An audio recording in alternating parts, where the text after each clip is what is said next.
What's going on? It's your boy Tinie Tempah. Basically, I'm a 21-year-old South Londoner. First got into music when I was about 12, when I first heard So Solid Crew and Dizzy Rascal. Those are the two artists that kind of made me want to get into it. So I sort of started stealing some of their lyrics and writing mine in between. So I'd put one line out of theirs, one line out of mine, and so on and so on. And as the years progressed, I just started doing it myself. Eventually, I wrote this track called Wifey, which I ended up spending £800 for an independent music video at around 2006. I was 16 then. And I put that on the one station that would only play it, which was Channel U, and it kind of blew up, and it was #1 on their station for 10 weeks. And then after that, I hooked up with my management, and we set up a label called Disturbing London. My management is my cousin, basically, and we set up Disturbing London, and so we started to carry on with that format. We carried on doing videos. We've done Hood Economics after that, and we've done Tears, and then we sort of realised that we had kind of hit a glass ceiling, and we wasn't really getting anywhere else. So I decided to set up a blog in 2009 called Milk and Two Sugars, where I bought a red camera, a shiny red JVC camera from the January sale, and I would literally just film myself on a day-to-day, because I was doing gigs, off of the success of Tears and Hood Economics and Wifey. So I'd film myself, and I'd go to behind the scenes and video shoots and do little exclusive things. And then the blog interest started to grow rapidly from about 2,000 hits in the first month to about 15,000 hits by the third month, and so on and so on. We're now about 1 million views, or over that now, to be fair.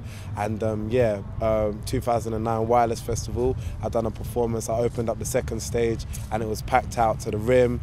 And when I left, everybody else in the crowd left for the second act, and that got all the labels kind of curious as to who I was and what I was about. And so all the labels started calling. I signed with EMI October the 8th, 2009. Made Pass Out, which is the first single off of my first debut album ever, and it went to #1, and now we're in Brighton.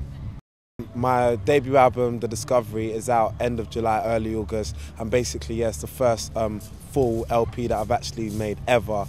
And I put a lot of blood, sweat and tears into it, from experiences of doing it independently with the last tenner in my back pocket, trying to get to a gig which is so far out of London you wouldn't believe, and not getting paid, to being here now, post Pass Out, where I'm gigging a lot, going all over the world, meeting a lot of people, collaborating with some of my most favourite artists. You can kind of hear that whole journey on the album from track 1 all the way down to track 12. It's very fun, it's very eclectic, it's very honest. I'm trying to break a lot of boundaries and a lot of conventions as to what an actual song is supposed to sound like. It's not going to be your stereotypical 3 minutes of 2 verses and a bridge. Sometimes I'm just trying to push the boundaries. Sometimes I could be rapping on the track and just stop halfway and just say, oh, I don't want to do it anymore, just put the chorus. Do you get what I mean? So I'm really just trying to push the boundaries as to how we define a song. Do you get what I mean? So expect a lot of that on The Discovery, and of course expect to discover something. Being #1 with my debut single is kind of a big deal. It does feel like something, because something heavy is landed on your shoulders, of course. But I'm just very grateful that so many people went out and supported it and bought it and got it to where it finally ended up at. And I just hope that those people will follow me on this journey and support me with all my forthcoming single releases and the album. If I had a motto for my career, I would just simply say, live your dream, because sometimes you kind of have dreams and they seem a little bit far-fetched, and so you don't try and live them out. But this is exactly what I'm trying to do. I really did wake up as a 12-year-old and say, do you know what, when I'm older, I want to be a musician, a successful one at that, and I'm just trying to do exactly that, so live your dream.